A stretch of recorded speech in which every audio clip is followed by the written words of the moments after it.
Oh my goodness. Happy holidays, Scorekeepers. It's time for another episode of your favorite podcast, The Score, where we take a look at art and culture through our Black queer lens. As always, I am your favorite ho ho ho, Rocky Jones, and I'm here with my two favorite co-hosts. First and foremost, we have the delightful, the Oh gosh, I'm trying to think of other D words. I can't.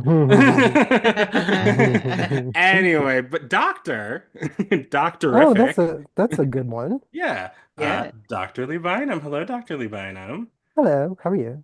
Good, What's good. going How are on? you? Oh, I'm just enjoying the end of this raggedy year, Mm.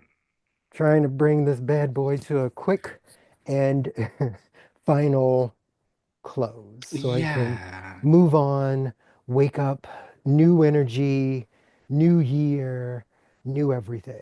Yeah. Mm-hmm. Ashe. 20 Ashe. 2024 can eat the biggest bag of dicks. I'm not here for it. 2025, please come on in, have a seat, let's talk. Stay a And don't while, be please talking be good. about what 2024 was talking about. At Like, all. Mm-mm. At all. Mm-mm. But of course, that voice is my other magical, mysterious, well, and moisturized, of course, as always. Thank you. The lovely Paige Reynolds. Hello, Paige. How are you? Hello, hello. I am well. Habari Gani, people. It Yes. is what's today? Today is Nia, purpose, mm-hmm. Well, and actually, Kwanzaa. this is going to be uh released on New Year's Eve. So Oh, yesterday was okay. Nia. And then that means today is the last day is Imani. Mm-hmm. Oh, I'm gonna have to just look it up, y'all. I I'm know. gonna have to just look it We're up. losing our black cards. Kumba, creativity. Oh my Ah, that's gosh. perfect. One of the ones that should be most important to us as artists. Okay. Well, that is perfect for today's recording. Yay. So you were in Detroit for the I holiday? I was, well, technically in Ypsilanti. That is where Ypsilanti. my family is, but I did go to Detroit. And yeah, it was a cute little holiday. We had a little Christmas brunch. We exchanged little gifts. Me and my sister went to a botanical garden, and I was just there for a couple days. Quick, cute little trip. And got to see my family. Nice. Nice. That's Yeah. wonderful. That's Mhm. wonderful. I love a little swoop in, come in, say hi to everybody, eat a little Mhm. food, Eat pick some up a gift, food, can make a plate, and hmm and bye. be Yeah. about your business. Yep. Exactly. Thank Ate you so real good. much. I love you so much. Uh-huh. See Bye-bye. y'all Bye. 364 days. Hugs, kisses, smooches. Well, speaking of creativity, did you all enjoy the Beyonce concert that we all got for Christmas? Sure did. Mm-hmm. And did. Yeah, indeed. I mean, of course, excellent in every way, as we knew it would Indeed. be. Like, did we Indeed. expect anything less? Of course not. Yeah. And I'm not on social media like that, but somebody said there's been controversy. What controversy? Have y'all heard of controversy? I just think there's so much that she does is just objectively good. I'm like, so what is it? I haven't seen any controversy other than just people just hating for no reason and just Oh, holding Oh, black okay, so women to nothing higher new. standards. I mean, I think it's been, It's probably Is it yeah, I Jay-Z think it's just related? generally been, no, it's same old, same old. Oh, okay. Yeah. You know, yeah. Yeah. That's what I okay. Yeah. figured. Yeah, same, same. No, no, Yeah. she was excellent as always. And so I spent the holiday here in Minnesota at my in-laws, and 2 years ago, a bunch of our nieces and nephews had kids all at the same time. So now there are like Oh. four Ooh, or five child. toddlers in the family 2 years later. Oh. But I have to say, it was a beautiful, special moment watching these children experience Beyonce for the first time. And they were mesmerized, as they should be. All four of them were just in front of the TV, just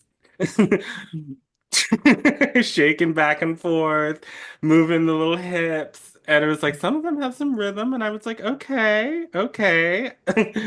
We might have to get some of y'all into some dance classes or something like that.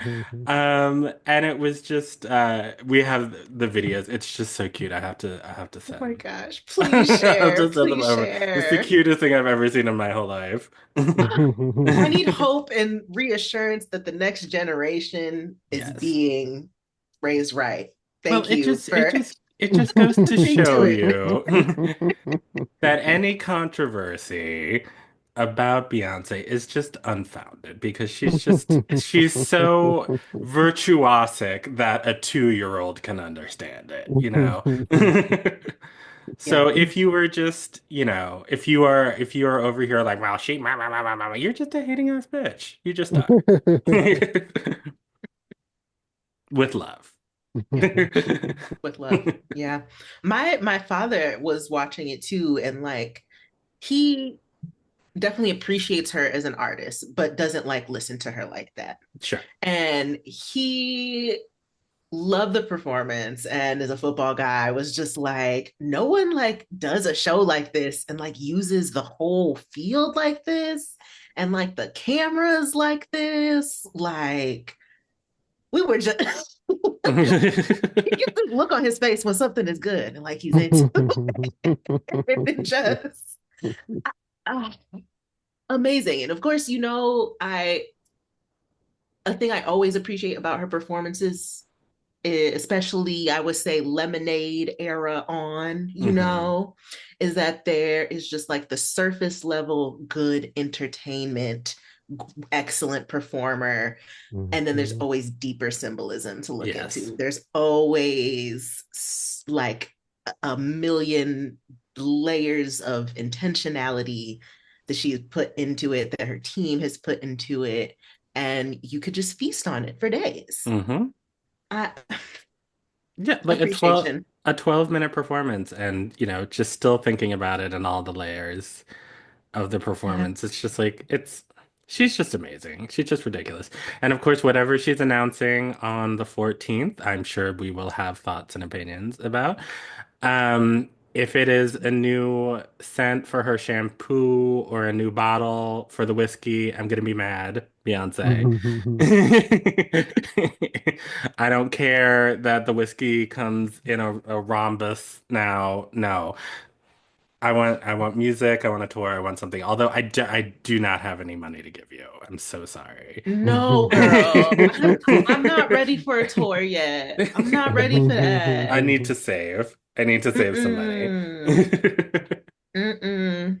Give us maybe a virtual experience, maybe a cinematic experience. Oh, that'll be But nice. Hmm. but tickets in this economy,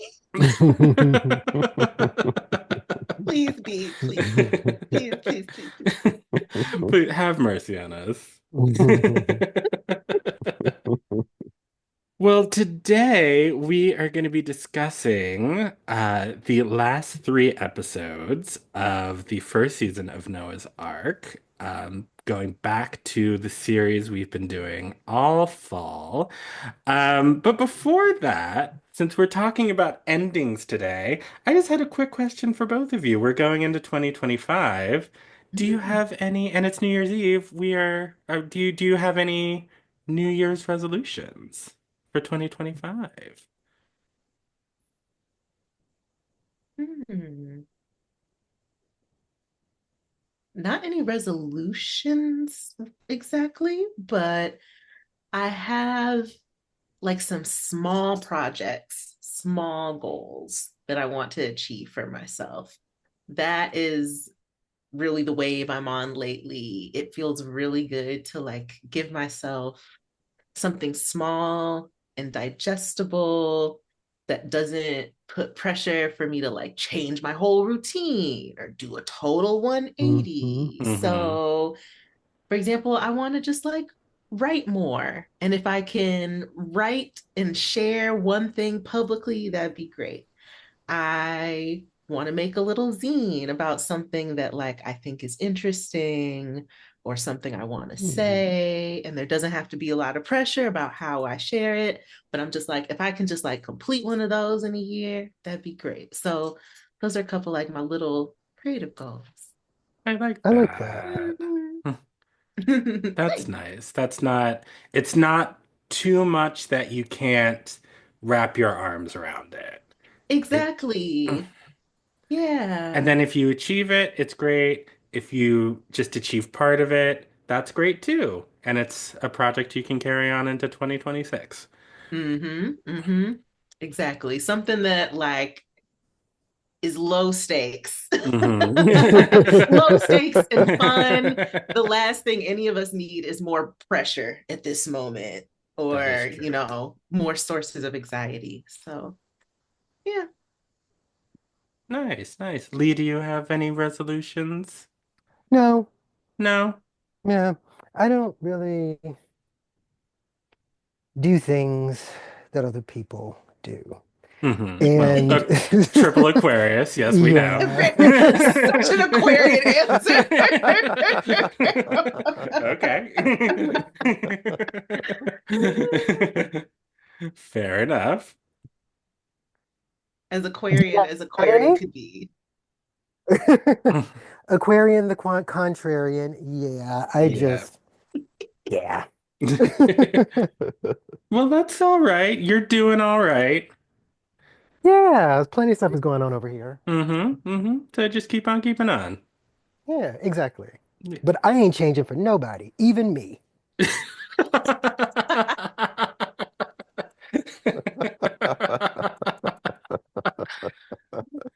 Oh my goodness. Well, I I don't think it's any secret. I would probably say 2024 has been the worst year of my entire life. Mm, Um, so I'm sort of stumbling across this finish line, just kind of mentally, emotionally, spiritually, financially, just depleted professionally. yeah. Other than this, of course, just depleted. I'm just feeling so depleted. Um, so, I think I've been thinking about this for a couple of weeks, just sort of, just kind of where I'm at and just kind of taking stock of things. And it was so funny because I was Mhm. scrolling on TikTok last night, just sort of idly, and um, what lady, what's her name? Chani Nicholas. I'm so sorry, I'm getting The her name. astrologer, yeah. Yes, Oprah's Mhm. astrologer. She gave she was giving a reading for 2025 for Gemini risings, which of course is me. And she was just saying a lot of the things that I've been thinking about lately. And so I think just for me, I think going into next year, I think a big thing that I'm just going to sort of try and adopt is that life is really short. You never know when and how you're gonna go. So what have you got to lose to just sort of do the things that you want and say the things that you want?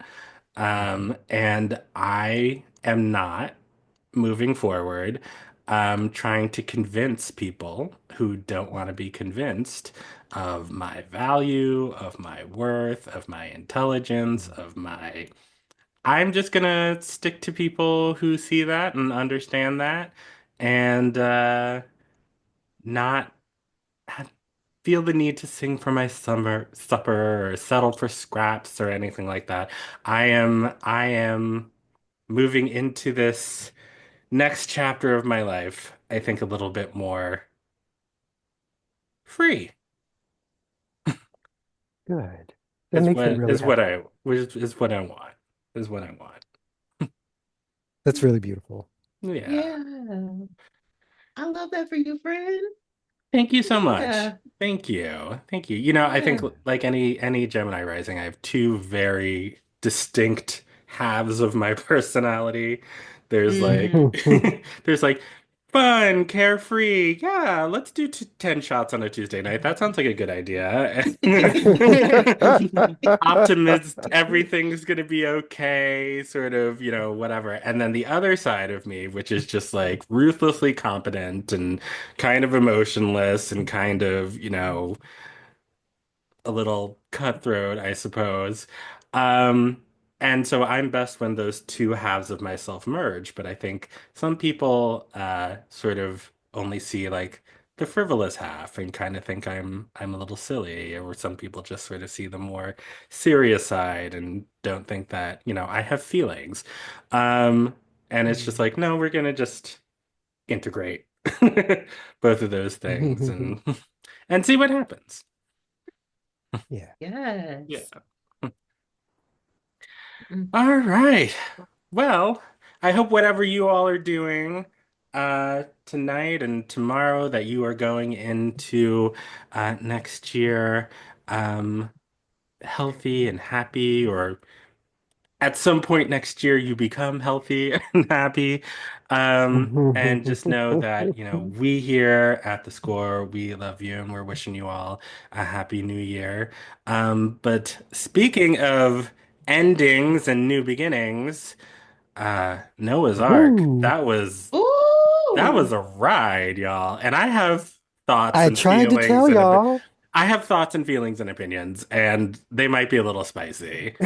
Oh, I'm ready. I'm ready. Okay. All right. Well, we'll be right back.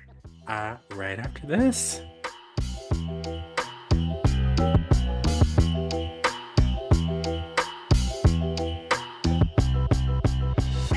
All right, and we are back, ready to discuss the last three episodes 7, 8, and 9 of the first season of Noah's Ark. And if you haven't checked it out, I would highly, highly recommend you going and checking out, because it's a ride, y'all. We just said it's a little bit of a roller coaster. But it's pretty easy to find. It's on Paramount Plus. I think it's pretty cheap on YouTube TV. It's definitely pretty cheap on Amazon. I think it was like $6 for the first season. Or you could just listen to us recap it. But I mean, I guess just before we sort of get into the nitty-gritty of episode by episode, I mean, do either of you have any sort of like high level thoughts about the three episodes and just sort of where we where we ended up? Oh, honey, my thoughts are very low level, actually. Only to say that these three episodes and the first three of the second season, it's my kind of carrying on. Hmm. Yeah.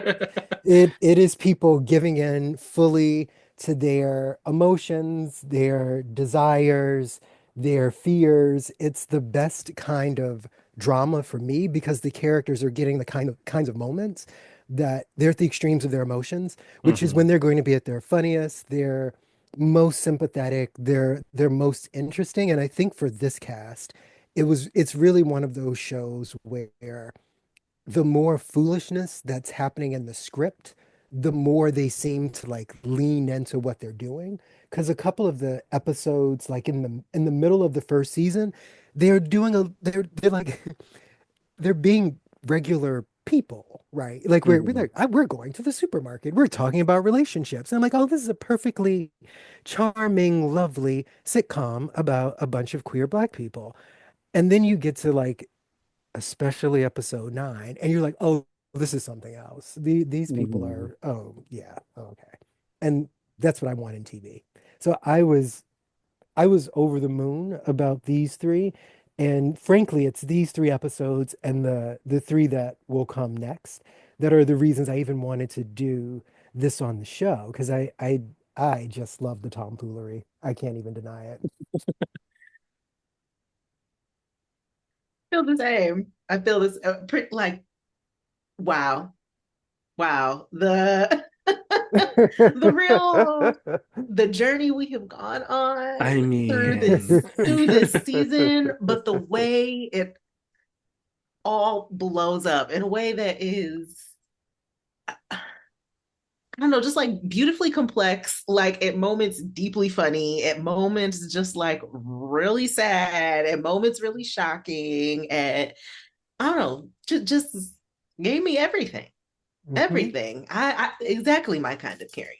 Exactly. And like the right kind of just level of like ridiculousness too, to just like carry you all throughout. Like, and I have to say, there were moments where I was genuinely surprised, Mhm. and yeah. moments where I was like genuinely kind of angry.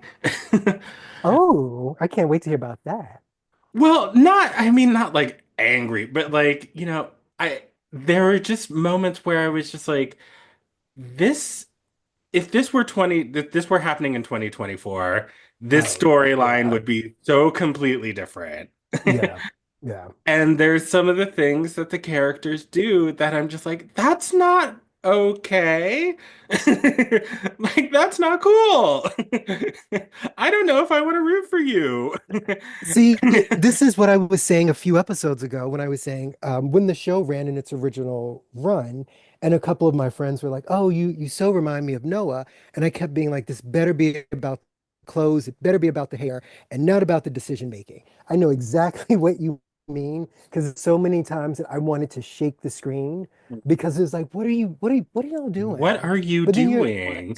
but they're also like aren't they? Have we decided that they're in their mid-20s, or is I it was just that I was in my mid-20s when I I watched was it? going Like, to ask you that. That was literally one of the things I was going to ask you because like okay, definitely Noah in his right, mid to late 20s. right, For gotta sure. be, got to be. Possibly Alex, maybe, Maybe, but because he's got some youthful decision making he as sure well. does. He sure like emotionally maybe he's in his 20s. I don't know if To me, giving like late chronologically. 20s, like late 20s Yeah. Hmm. kind of. Yeah. Yeah, Like Yeah. 28, cusp of 29. sense. Hmm. Yeah. Cusp of sense. Yes, I like Hmm. that. Mm, haven't made it all the way through your Saturn return yet. Right. Right. Mm-mm. Um, Chance and Ricky, no. No, Those they boys are in their grown. 30s. They are Yeah, far too grown, far especially too grown. Ricky. Yeah. I'm so sorry. Mm. Maybe it's just his behavior that makes me think he's young. Ricky?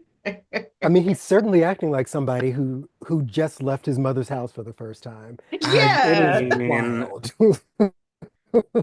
the decisions and and I think more that I mean I have some issues with Noah and Noah's decision making, but I think it was really Ricky was the one that made me feel triggered a bit because I'm just like I don't think you're a good person. And it really just sort of like brings me back to like sort of, the conversation that we had last time around sort of, what we aren't really getting into is like their backstories, their families, where did they come from? Like, I'm sitting there and I'm thinking about Alex and I'm like, did you have just like super demanding parents that like expected you to always be at like the highest level, achieving the highest things all the time? Or are you reacting to parents who like were not involved and you're trying to like get away from that situation? Clearly, Ricky, there is some capital T trauma that has not Yeah. been digested, that has not been addressed at all. And I'm just like, what happened to Ricky?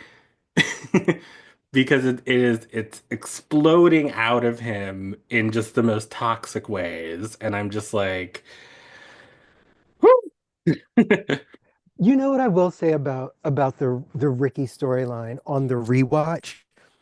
it made so much sense as a commentary on the Black queer community, especially on the side of cisgender Black queer men, to conceptual HIV, right? Mhm. Like there was so much fear and anger and I mean I think it was just fear and anger about everything associated with that moment. And I remember how I felt like there was constant we were rightfully being made to be aware constantly of the statistics of the demographics at the time, right? And I remember like there were and I don't know if you were still in New York at this time, Rocky, but there were like ads on the subway, like Mhm. in the mid-aughts, really trying to get queer Black men to understand that the HIV rates were exploding in our community Mhm. again, Mhm. right? And I think Patrick Ian Polk managed to capture some of the fear in a way that felt very authentic. That I remember having friends acting out like that because of how fearful everybody was and because I think so often for people in this age group in their early to mid 20s there isn't like the attendant understanding that you can mitigate your fear by adjusting your behavior ever so slightly. Ever Like so that's not slightly. ever so slightly, right? But that's not necessarily how the 23-year-old, 25-year-old male brain processes reality. But it felt so true. And I mean, y'all know I love Wilson Cruz. I love him as Junito. And I think the way that character handled Ricky's behavior was beautiful. Like Oh, the scene Junito was flawless. where Ricky is cracking up and Junito is just understanding and like kisses him on the forehead. Mm. Everybody needs to be loved like that at some point in their life, right? Mhm. Mm. Mhm. Absolutely. I think though the I agree with you when it comes to like a 23, 24, 25 year old.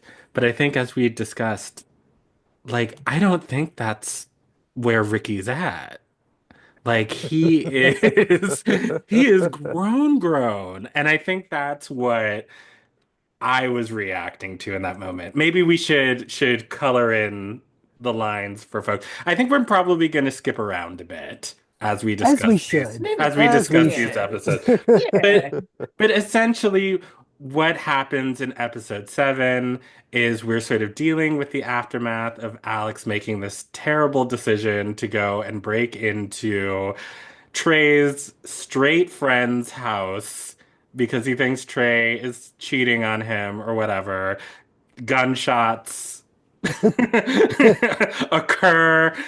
And the Alex falls in the casserole. pool at a casserole and a The ski mask, bounty. and it's a whole thing. But the Noah calls the rest of the gang. They all come in, and as they're sort of trying to sort out and figure out what happens, Ricky says, "Oh my God, y'all! I think I'm in love," and faints. Ends up in the hospital. Turns out he has a staph infection from being in bathhouses. Ooh.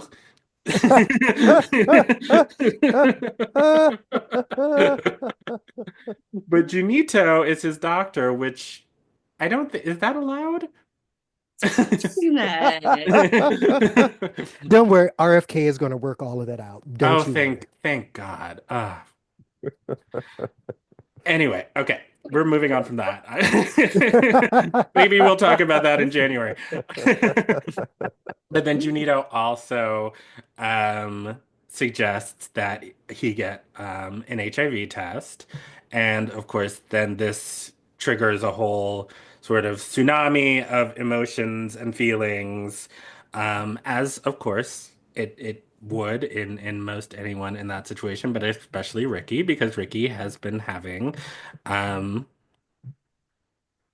how do we say it? A lot of sex, and a lot of it has been the sort of sex that might put you at risk for HIV.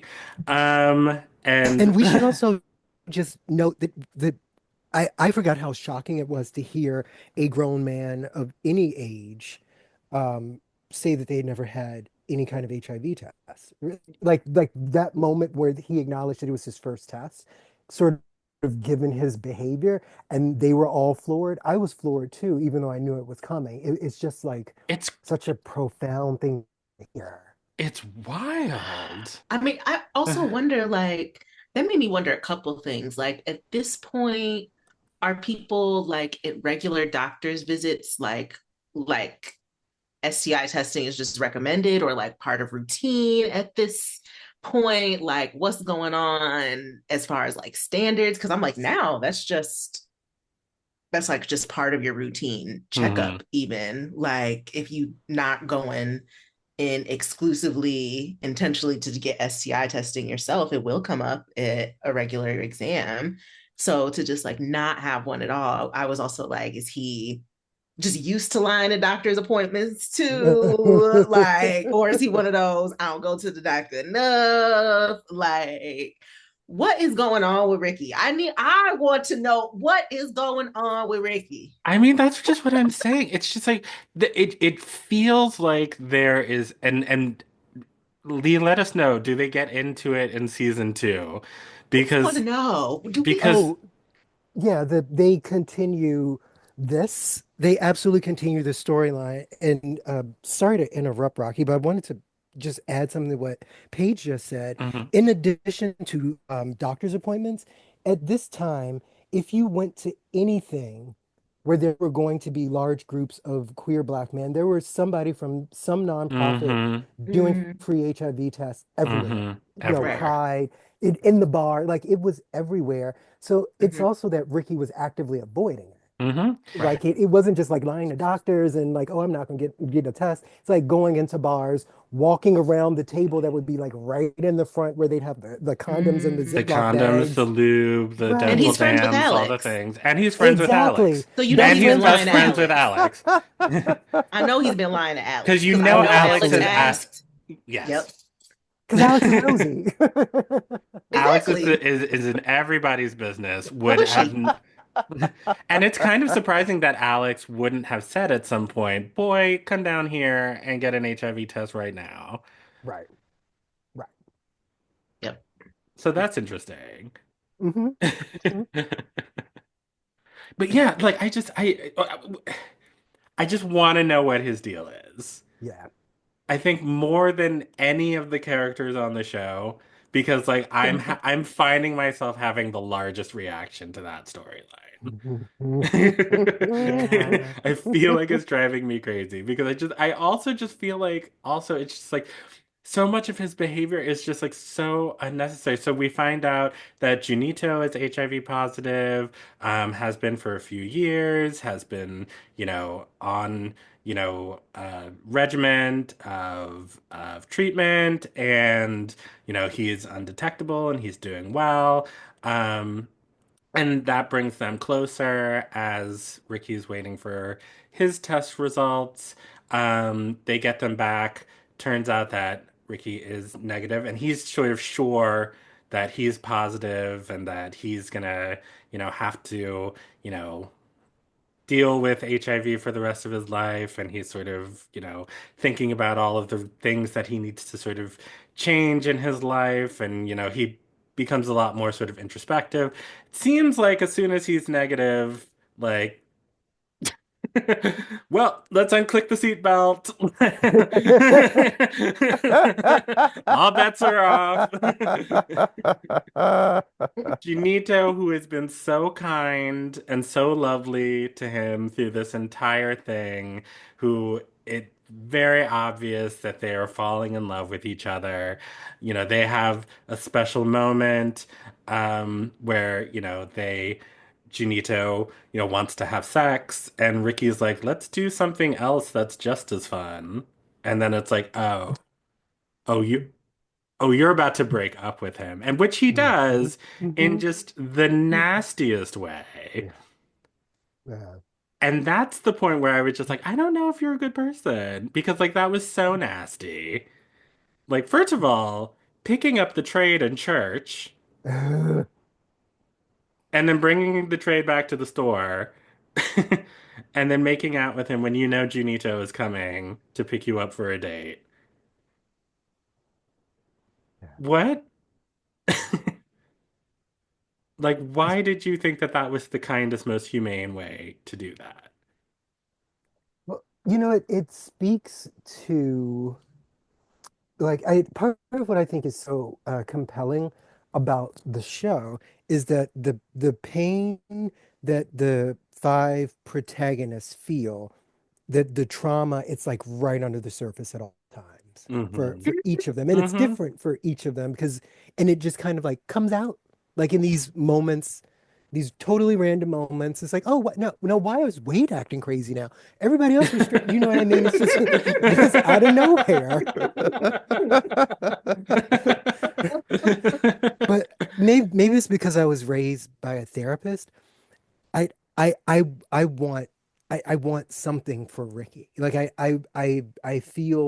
yeah, I feel yes. so much for him. I like it's like, oh, what can I do? What can I do? But I think that's what makes me so angry about it because I'm just like, I want more for you.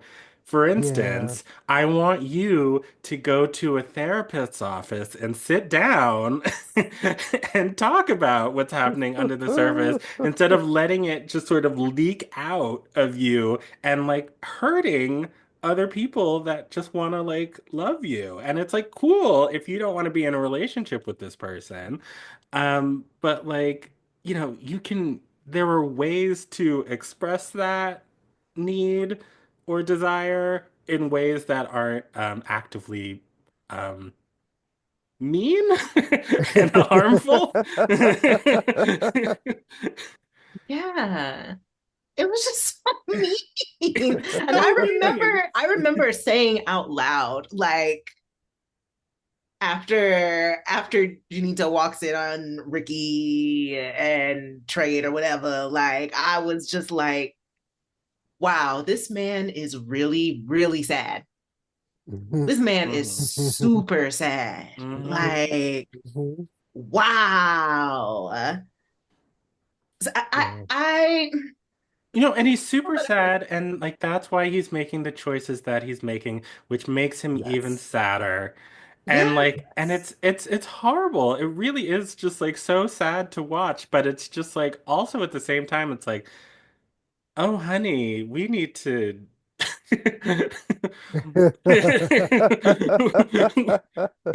we need to maybe go down to Alex's clinic and get a referral for a therapist. There are queer black therapists out there that I'm sure would be happy to sit down with you for a few sessions and sort of Mhm. help you untangle this knot, maybe some EMDR, maybe some let's talk about options. Mhm. I mean, but this is what's frustrating. This is part of what's triggering for me about Ricky is maybe the knowing that he comes from some money, knowing Mhm. that he has maybe some more access to money and resources than other people do. And so that's why that just adds to the layers of what is going on. Like it's I mm, I deeply want better for him. I want him to find healing, to find a therapist. And it is hard to have sympathy with him. I think I would have a lot more sympathy with someone who didn't have the amount of like access. There are, sir, I don't. You have money for a therapist. That's not it. Mhm. Yep. Like you have more than a lot of the gays got going. A lot of the gays, okay? Please. So I just get annoyed. It's hard to not just see him as like a rich boy acting up. Yeah. Instead It's hard. of It's hard. instead of spending money on that coat you wore to Chance and Eddie's wedding, which was crazy, use that for a session or two with a therapist. Also, I'm sorry, the fashions in these three episodes were Wrong. So On a wrong. lot of levels. Yeah. On a lot of levels. On a lot of on a lot Noah's of wedding levels. outfit. Noah's wedding Uh, outfit, uh. like a gay pirate with a silk press. Girl, what are we doing? What did Wade say when you came out of the closet wearing that? Ruffle pink shirt, long waistcoat, high water flares, pirate boots, none of the patterns Nothing. matching, none of the colors going together. And then this long Rick, no, I just, no. I hated the hair. Like I really hate because his hair is so beautiful as it is. It is. He has the most beautiful hair. And why did they do that to him? This is the thing that made me I think I didn't the thing that had me so frustrated with these three episodes was actually Wade. And Hmm. Yes. because if Yes. there's one thing that I don't like, it is a mixed signal. Hmm. Please be consistent in your emotional communication with me in this lifetime. And Absolutely. all of this, we're moving in, we're a couple, don't tell anybody, we're telling everybody, let's buy a house. I want to, it's, and then also, please don't come move in my house and then put all of your stuff all over my bathroom if there's only the one bathroom. There were Break just my so favorite many things. mug. Oh my goodness. I wanted to strangle Wade multiple times, multiple times. But I also felt like Noah handled none of it like a normal At person. all. And where was the adult to come in to say, y'all don't have any business moving in together? Like, y'all just met. Like, Y'all just met 2 episodes ago. Wade was talking about he doesn't have any money and doesn't have a job. How are Yeah, you what happened buying to a that? house? right. That was my first thing. I was like, Wade, with what money? With what money? So Is I'll this just, about you being broke? Is mm, this really about Wade being Mm-hmm. broke? mm-hmm. Mm-hmm. This is gonna be about Wade being broke. Well, because when he first, so basically Wade and Noah's storyline, um, Wade's apartment is getting fumigated, which You gotta be so gone for the 5 days. building is getting fumigated or your unit is getting fumigated. Right. And For either 5 days. way, why does that necessitate literally everything coming out of your apartment Everything. and you putting it all into storage? To me, it's giving you got evicted and you Yep. don't want to say anything. And that's Yep. where I thought it was going. I But was sure. yeah, anyway. And so then they move in together. Wade brings all of his stuff, puts it all over Noah's apartment. It's a whole thing. Then Noah's at Paramount. He gets the opportunity to make a pitch for a script. He decides that he feels bad about the whole thing with the script before and wants to bring Wade in. They work together. It's a new Will Smith and Dave Chappelle movie, a buddy comedy. Noah has the idea to make the Oh my characters, God. one of the characters, gay. Wade pushes back on that. They're in the pitch meeting.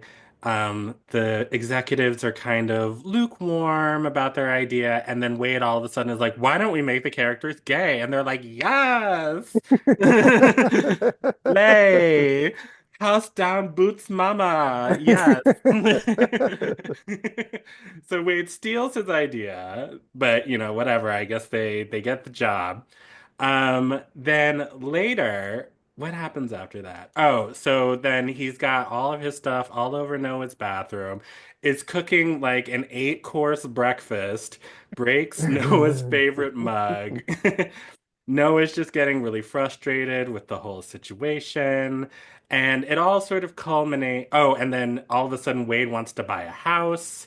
So they go house hunting, and the realtor at one of the open houses that they go to is like asking them questions, and Wade is like, "Oh, this is my friend, my roommate, my whatever, like not my boyfriend that I'm moving into this house with to live with and be in a relationship with. It's crazy. So then, like, all this stuff happens.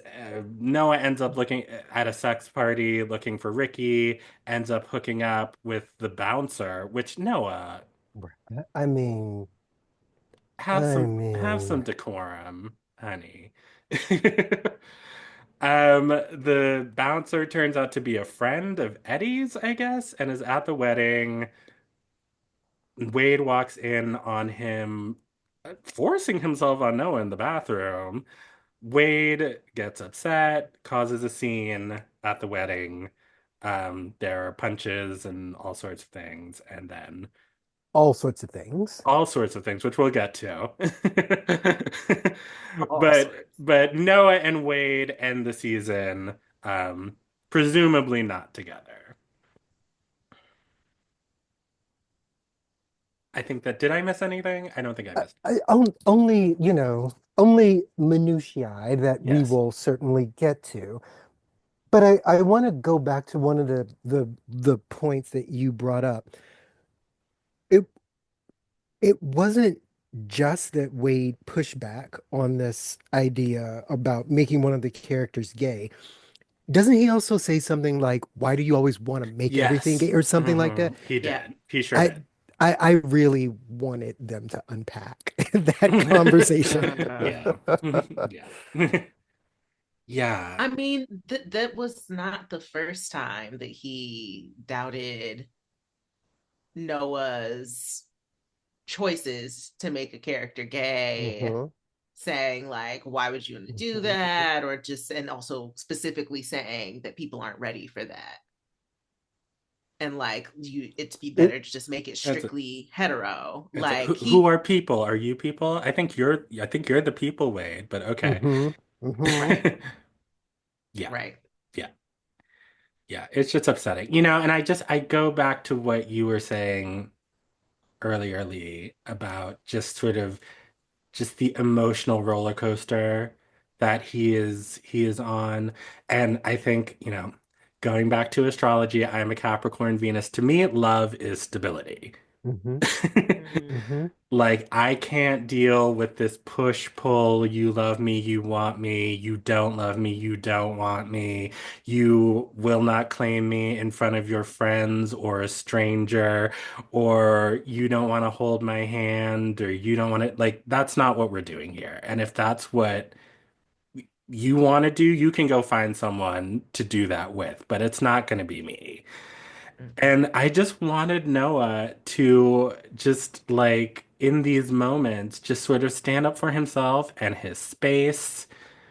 And like, because he is smart, he's good looking, I mean, the fashion needs some help, but we all went through a phase in the early 2000s.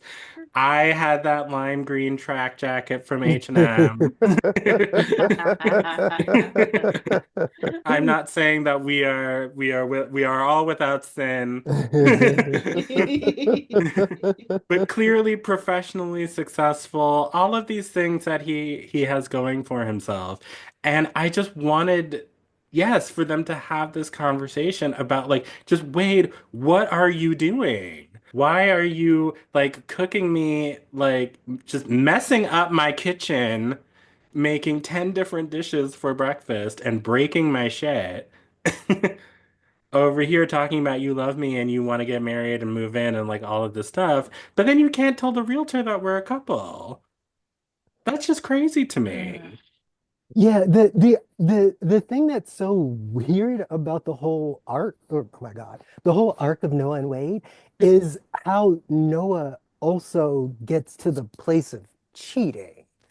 Like the slope isn't very steep. Mm. It didn't take that much. And I feel like even all the weirdness with like the realtor and Wade being a very messy roommate, Noah's behavior, both at the wedding and at the sex party or whatever, was it felt very out of character to me, which as the series progresses, maybe it's not as out of character for Noah, but one of to me, like these three episodes become so interesting because I start to get a sense of all of these characters have many more layers than maybe your typical sitcom characters. Again, maybe to the trauma, but how quickly these folks go from we're having a very pleasant interaction with each other to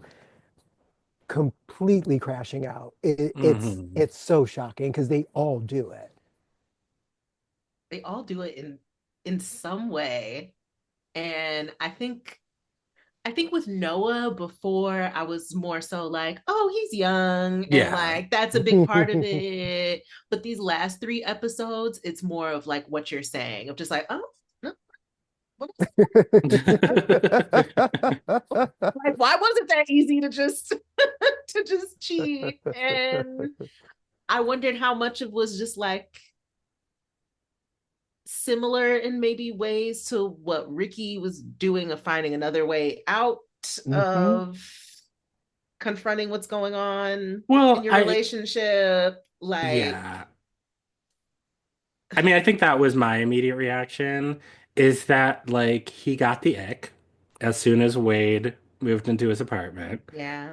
and couldn't, wouldn't in the same way that Ricky wouldn't confront his feelings about his relationship with Junito. He Mhm. was unwilling to, for whatever reason, he's afraid of change. He's afraid of confrontation. He's afraid of this. He's afraid of that. Didn't want to just sort of say like, "Hey, we're having these wild conversations. You are not respecting my space. This is getting to be a relationship that I don't want to be in anymore." And he just didn't want to confront that fact. And so then he just saw an opportunity and kind of took it, which sucks. No, it really did, right? And it's interesting because I guess it's just kind of like a conceit of how you write these kinds of things. But like you see the misunderstanding coming from like 10 minutes away, right? Hmm. And like that was the thing with Alex and Trey and Guy and the casserole, right? Like you could you could just see like Alex is already spiraling. And by the time it seems like, oh, we've patched it up, but Alex and Trey didn't, I mean, they talked about it, but it felt like Alex wasn't absorbing it. So like you knew that even when he's like, is this a ring? Are these tickets to South Africa? I'm like, oh, this is not what you think it is. I don't It know what it really is, but it's isn't. definitely not what you think it's going to be. There's no way this boy is proposing to you after the way you've been acting these last three episodes. This is clearly something else. But it's because they're like not having conversations with their partners. Like none of them is. None It's of them so are. interesting. And it's fascinating because, well, with Alex and Trey, uh, of course, Trey is very, very upset with Alex after the casserole incident. They go to the grocery store, and Alex offers to make the meal ribs and sweet potatoes and whatever else um, that he made the first time that they met, and they make up in the grocery store, and then like immediately he's in the clinic bossing Trey around, Hmm. forcing him to cancel um, the basketball game and activities that are important to Trey. He is they're in a therapy session, a couple therapy session, just sort of he's just he's just so demanding. so de so demanding, and it's weird because like maybe Trey is one of the least developed characters on the show, so you never Hmm. really get to see his perspective. So it's like as a couple they're kind of a cipher because I never feel like I get what's holding them together.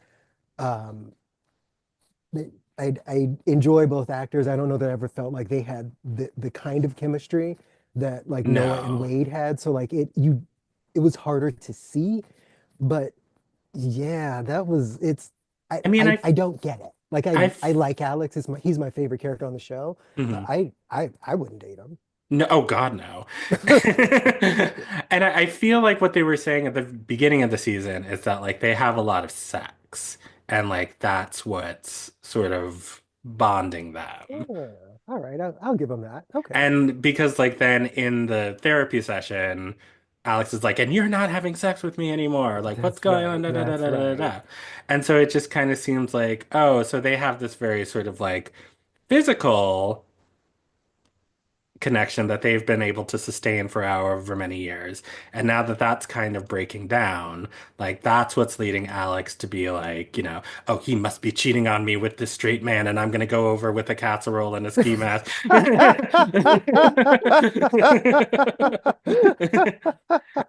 And if he's sort of like, floating away, from me, I'm going to like hold on even tighter and be like even louder and more demanding and try to hold on to him that way, try to force him to, Oh. be here and be present and, all of these things. And like Trey is just sort of like, because, they begin the season with Trey sort of having an affair with somebody online. Um, because of I forget the reason that he stated that Oh was yeah, that little fake fake, whatever. And then affair thing. Yeah, yeah. yeah, What's yeah. And that? then I can't remember.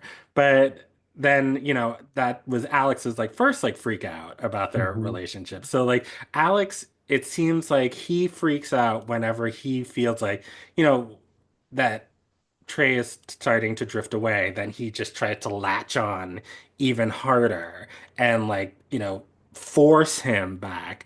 And Trey finally was just like, "No, that's not what we're doing here. I'm actually going to go to South Africa to help orphans and with my straight friend who is still my friend somehow Somehow. after all the shenanigans that you pulled." And Alex is like, okay, well, I'm gonna propose to you at someone else's wedding, which Not even the reception, the Not wedding. even the the reception. wedding, like during the ceremony. I said, what is wrong with y'all? What is wrong with all of y'all? Like I could not believe my eyes. How did Chance not just nope, just I was just nope, no. I'm sorry, I would like want to do no. I'm gonna stop you right there. I mean, I think the wedding needs its own section. It might need its own episode, baby.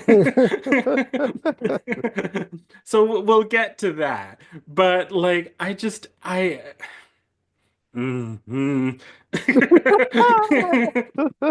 Just proposing during someone else's wedding is so bad. And like if Trey was not into it like before, he like that's just not how you do that. And he was just like, "Well, I got you this ring, like this promise ring, but I'm going to South Africa. Bye." And It that it's just it humiliating. it was so humiliating because even when Trey said, "Here's why I'm going," something that should be so easy to appreciate what the reasoning was, and even like the way that he framed it, like I mean, obviously, I would have an issue if my significant other were it, yeah, okay. But then also all of it, yeah, it was nutty. I don't even know. I don't even know because also I didn't think the wedding needed to happen. Like I don't think Chance should have been marrying Eddie. Eddie was just cheating on you. You just Ooh. drove a car through somebody else's Mhm. house, and you know good and damn well those people don't want you in their church. Like the whole thing, I forgot I was upset about that. I just remembered. I'm so mad about that part. I can't even remember why I'm mad about Alex and Trey. Give me a second, it will come back. But I mean, I guess that's a good a segue as any to the beginning of episode eight. Well, episode seven. Well, okay. Are we still on episode 7? Because we've been talking about it We've longer been than we've the been episode was. well, we've been sort of weaving back and forth between the Yeah. three episodes. But at the end of episode six, Eddie had proposed to Chance. Chance didn't really sort of give an answer. He gives an answer in episode seven, which is yes, after the most cockamamie Mhm. conversation ever. Give me three reasons why I shouldn't marry you. Well, I just cheated on you. That should be the end of the conversation. Right. Like 2 weeks ago, you just cheated on me. I moved all my stuff out of the house. I Chance fully lost his mind. Fully. Fully. Completely unmoored from reality. Like, So, okay. But then when he's like, well, give me a reason why I should marry you. Well, because no one will ever love me more, or no one will ever love you more than me. Did Was What? that when you said you were going to Agnes's retirement party, but really you were going to DL Hung Top 69's house? Did you love me more than anyone else then? But okay, whatever. And so then they the episode seven opens with all of them in church wearing Noah's outfit at the church.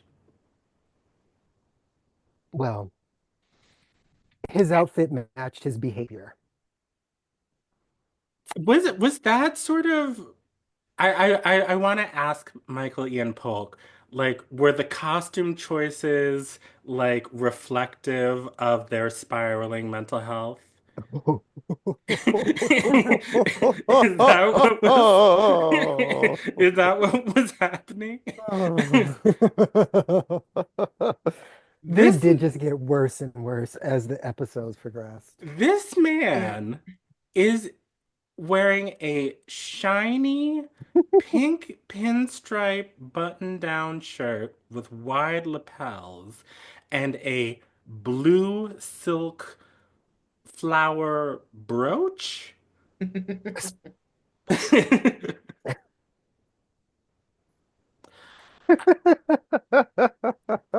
And like electric blue, like neon blue, not just like not like royal blue.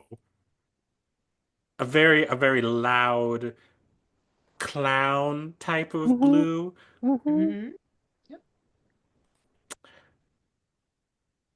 And that didn't sit right with my spirit. I didn't like that.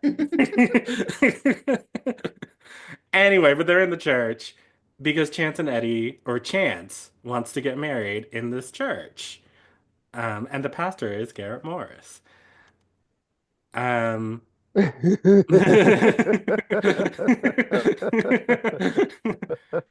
Which is like such a random, so random. Yeah. Wasn't random bit of surprised. casting. And so then, like, they go and they meet with Pastor Garrett, and he is like, I don't have a problem with this, but like the church board will probably have a problem with this. And then we have to have a scene with the board where they're spewing their religious homophobia. And then Alex comes in and gives an impassioned speech about like how you know, the Bible's message is to love everyone and judge lest not ye be judged and yada yada yada. And then the board decides that they can get married, but they can't get married like in the actual church. They have to do it like in the reception hall, and Pastor Garrett is not allowed to officiate. And so then that's when Chance finally is like, okay, let's not do this here. And they end up, I don't know where they got married.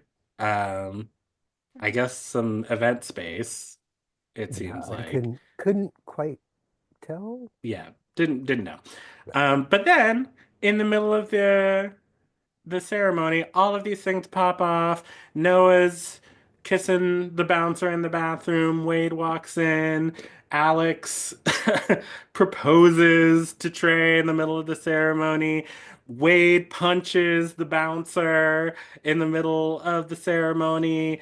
It turns into a big brawl, a free-for-all. Uh, Wade ends up accidentally punching Eddie in the face, knocking him out, giving him a concussion. It's craziness. It's madness. It's Hilarious. chaos. And so they all end up at the hospital. Turns out that Eddie's going to be okay. Wade has broken his hand, but he and Noah are just not speaking. So they all decide to just go back to the wedding venue, and nobody's there. Everybody's left because, of course. And somehow all of the people, the servers and the bartenders, are still there, just waiting for them. And after all of this insanity, the four of them just have some champagne and they're like, girl, that was crazy. My man thinks I'm a hoe. My man is going to Africa. My man is in the hospital. My man doesn't even think that he's my man because, like, now Ricky is back in love with Junito and it's calling him to listen to his voicemail, not leave a voicemail, but just listen to it. Somehow now thinks that he's his man. I don't know. And Well, then they at just least he acknowledged that Junito doesn't know that he's that his is man. true. That True. is true. That is Yeah. true. And then they just all end up just laughing, kikiing, and dancing in the craziest outfits you have ever seen in your life, including and especially maybe Chance. Yeah. The lavender wide leg. Can we also talk about how that electric slide to a slightly sped up version of the theme song, stuff like that just drives me crazy. I'm like, this is slightly faster. Like it really did drive me crazy. And then they were not in sync in the choreography. And I'm like, No. everybody knows the electric slide. This is And y'all put together that drag performance in right, like 10 minutes. right. So we know you all know how to Mhm. choreograph on the fly. On the fly. So what was this all about?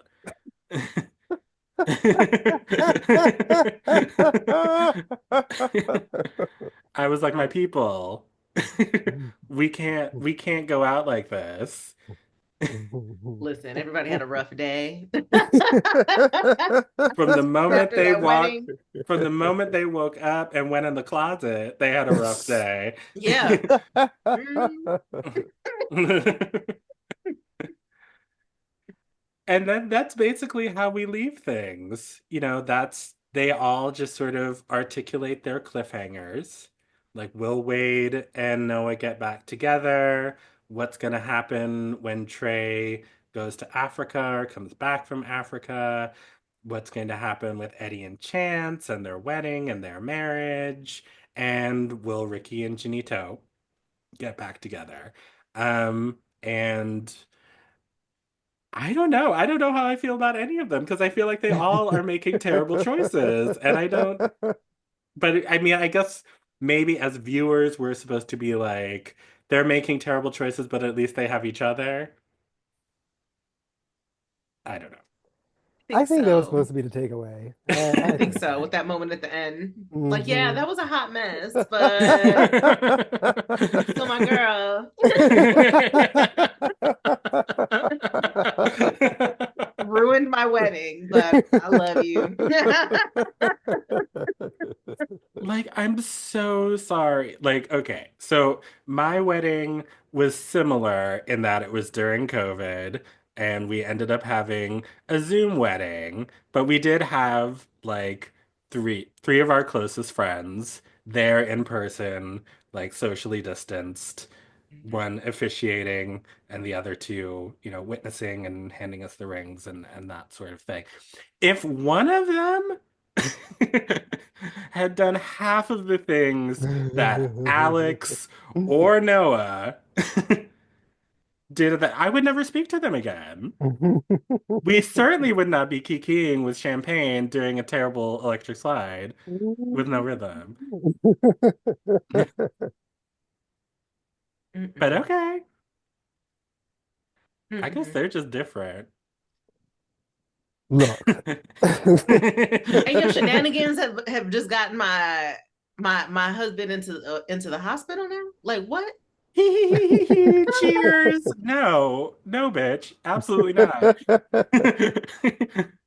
You will Mhm. not be drinking champagne that I bought after your man put my man in the hospital. That's not what we're doing, but okay. But then again, when your friends all rush to your side after you've driven your car through a stranger's house, you might not be able to throw any stones. Fair enough. Well. Okay. Okay. Okay. No, and I can certainly see my friends perhaps having that thought about me and some of the shenanigans that I've pulled over the years. Okay. Okay. Point taken. Point taken. Yeah. It's all love. I have a very dear friend who, when one of us is making a poor choice, says exactly in this way, "So what's going on, honey?"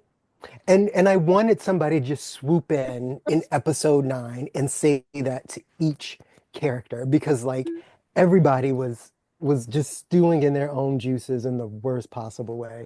Out Just to lunch.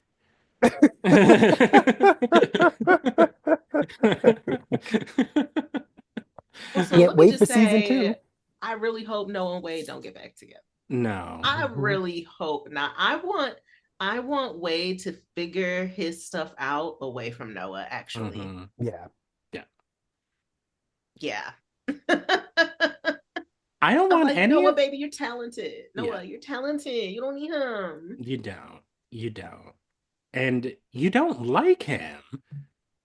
Like he doesn't actually like him. No I'm just spoilers, saying. but season 2 addresses both those points. Hmm. Yeah. Okay. Yeah. Okay. Yeah, All there's right. when it starts there, if I'm remembering correctly, there is a time jump, and on the other side of it, people are existing in a culture of consequence that Hmm. makes for a Mm. very entertaining trio of episodes. Okay. All right. Well, I'll tell you what I hope that means. I hope that means that Wade and Noah aren't together. I hope that means that Junito and Ricky are not together. I hope that means that Eddie and Chance are divorced because Eddie cheated on him again. And I hope that Trey is having a wonderful time in Africa. That's all I'll say about that. And I hope that they have all started some therapy and all gone to the mall and gotten some clothes that make it look like, as my dad would say, somebody loves them.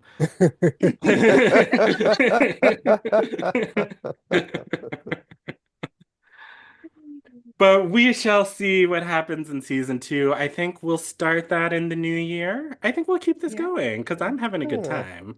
me absolutely. too. We should. And All I right. gotta see this through at this Yes. point. Yeah, at Yes. this point. No, because I have so many thoughts and feelings, but I hope you all have been enjoying this. I hope you all have been watching along with us. Like I said at the beginning, it's pretty easy to find in all sorts of places, but we'll have links to the show notes if you want to catch up on season 1 before we start season 2 next month. But yeah, this was super fun. Can't wait for next time, but we'll be right back with the last pure black joy of 2024.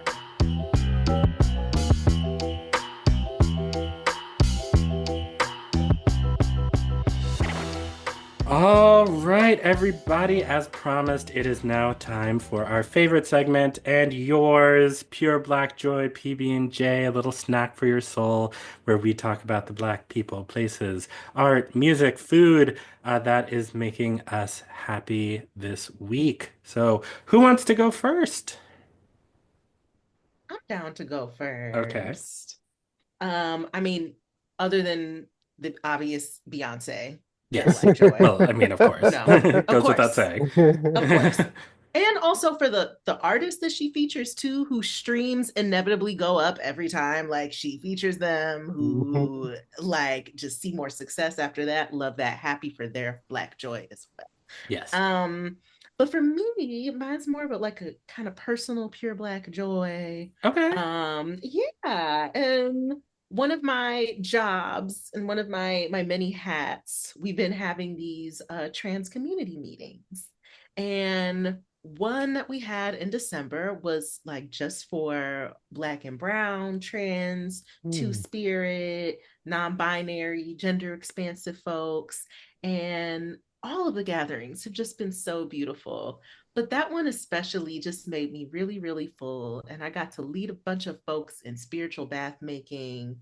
Everybody went home with something. People made new friends. I made new friends, a really cool new friend. Shout out to them. Like it's just, it really filled me with hope that I need, especially knowing that there are some, hard times on the horizon, Mhm. Hmm. knowing, just being reminded right now that like we're capable of coming together and just having so much when we come together. I needed that. I needed that reminder, just like, okay, if we can Mhm. keep doing this for each other, if we can keep showing up for each other in this way, we will find that we have a lot. So that is my pure black joy. Black Mm.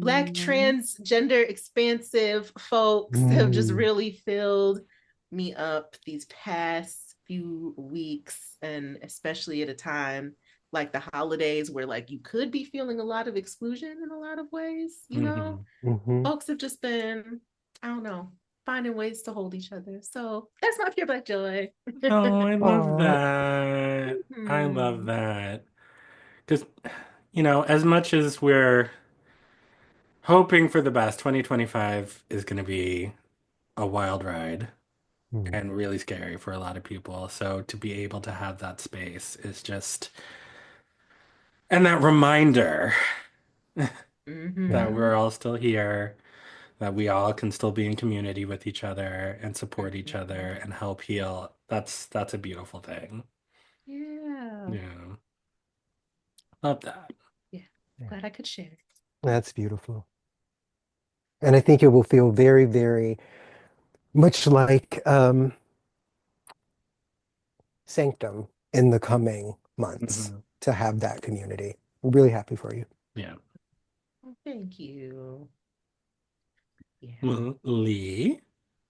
Well, I have a one that's going to seem a little out of left field because it's about a part of my life that I haven't spent as much time talking about on this show.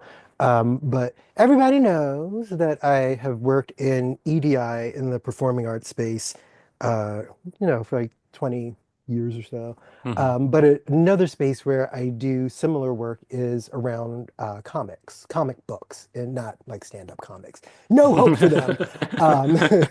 A little bit more hope for comics, but like many other spaces that have been dominated traditionally by heterosexual, cisgender white men, the comic book space and sort of the other attendant spaces around like cosplay and some aspects of gaming can also feel very, very limiting for people of color, for queer people, very, very not as embracing of a space as we would like to see. So I try to do as much work in that space as possible. And a project that I was not working on, but was really, really excited about called Your Friendly Neighborhood Spider-Man. It's a cartoon that's coming out next year. I read the cast list for it today, and I was kind of shocked because, like, if you read if you read Spider-Man since the 60s, um, a lot of those legacy characters are white, white, white. And in the new version of the cartoon, they're not going that direction. They're really being okay with embracing the diversity that actually exists. And the villain will be played by Coleman Domingo, who is one of my Mm, absolute favorite wow. actors. I am so excited that he is finding time in his schedule to voice a cartoon and to voice one that I would have been watching anyway.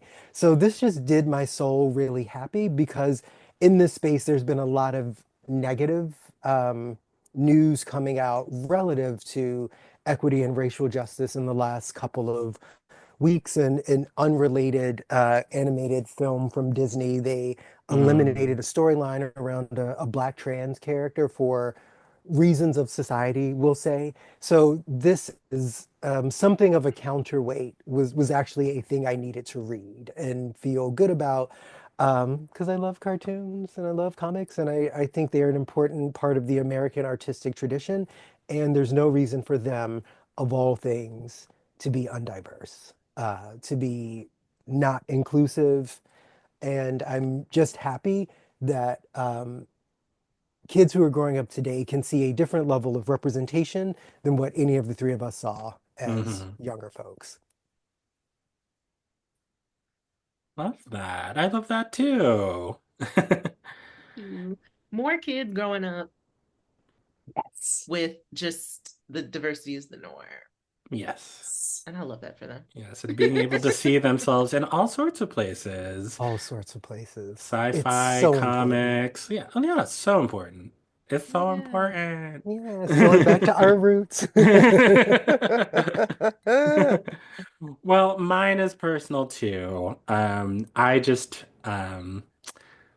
we have been the three of us, and Frankie and Emilia, who are still a part of our score family, of course, never forget, have been on just a wild ride uh, this year. And this time last year, we were losing our minds trying to trying to put together art class for Lincoln Center and stressing about the premiere and yelling at each other and then it all happened, and it was super exciting. And, we got to meet like some really incredible people, like Big Frida and Bob the Drag Queen. And we had one of my favorite conversations that we have had with Stephanie Dinkins, talking about AI and, the future of Black folks in tech and in art and using AI for creative purposes that actually benefit society, and bringing Black folks along for that ride, much like you were just talking about with the comic books. So, I'm very proud of the work that we did on art class, but of course that that didn't work out for various reasons. And then this summer, I went through all of the insanity with my family and with my father passing away. And to be able to still have you all in my life to decide that we were going to come back, regroup after a couple of months, and just come home to the score. Um, and to be able to still see each other every week and still be a part of each other's lives, to carry on what I think is a really beautiful and important discourse that we're putting out into the world. I'm really proud of everything that we do. I'm really excited for the plans that we have for 2025 and the guests that we're lining up. And to really sort of expand the show and get more listeners and build more of a community and start building up our social media presence and our website and all of that sort of stuff. But all of that really stems from the relationship and the friendship between the three of us. And so that's my pure black joy is just that through all of the adventures that we have been through in the last 3 years, all of the ups and downs, 4 years. Oh my God, it's gonna be Mm-hmm. 4 years in March. Mm-hmm. Oh my God. That's crazy. Wow. Yeah. Wow. We've earned our bachelor's degree. What? We sure have. That's a whole Olympic cycle. That's a whole presidential administration. Good Yeah. God. Mhm. Wow. Well, that through all of the ups and all of the downs, that we've been able to sustain this for 4 years, and that we haven't choked each other out yet. I just think that's really amazing. That's really special, and I'm just really thankful. I'm just really grateful for both of you and for all of you out there who have stuck with us through all the twists and turns. Ashe. I love you, little people. Mhm. Hmm. Oh, same. The feeling Yes. is mutual. Yes, yes. Mhm. Well, let's carry that energy into 2025. Love, community, support, because God knows we're gonna need it. Because, like, Child. whoo, Mhm. I'm sure we will get into that. Yeah. Oh my goodness. But Happy New Year, everyone. I hope 2025 brings you everything that you want and hope for and desire. As always, we will be back bringing you news, gossip, a little bit of tea from the arts and culture world in 2 weeks. But in the meantime, you can follow us, you can subscribe. We are on Blue Sky. We're on Instagram now at the Score Pod. Leave us a review, 5 stars, please. And what am I missing? Tell your friends. And any Mhm. words of wisdom as we move into 2025? Oh, absolutely. Yes, Oh, actually. okay. Oh, wow. Okay. Y'all aren't usually this excited, but okay. No, we got things to say. Oh, share, share. Get the people together.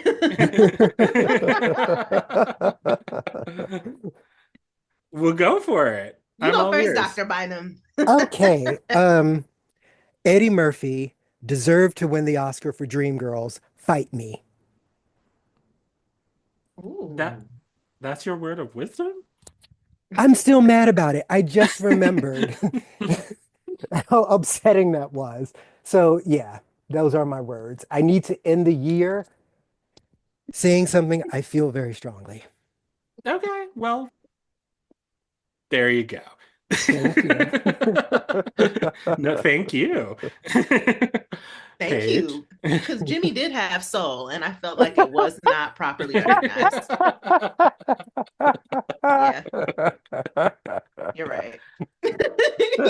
Okay, well, I'm glad you went first.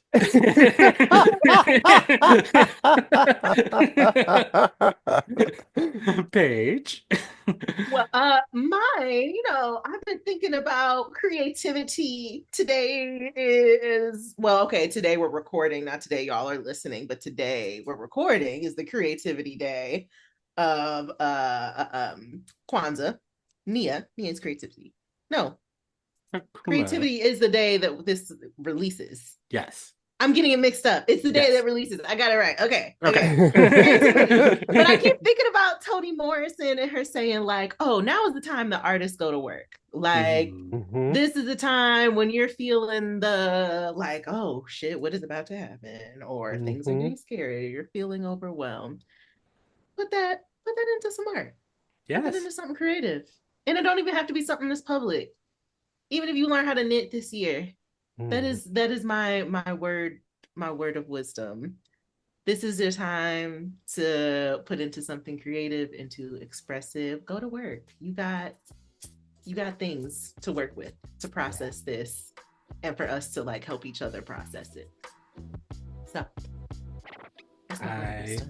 love that. I do too. I feel that. And I think that is the proper note to end this year on and begin 2025. Everybody have a happy new year. Be safe. Don't drink and drive. Call an Uber or a Lyft, please.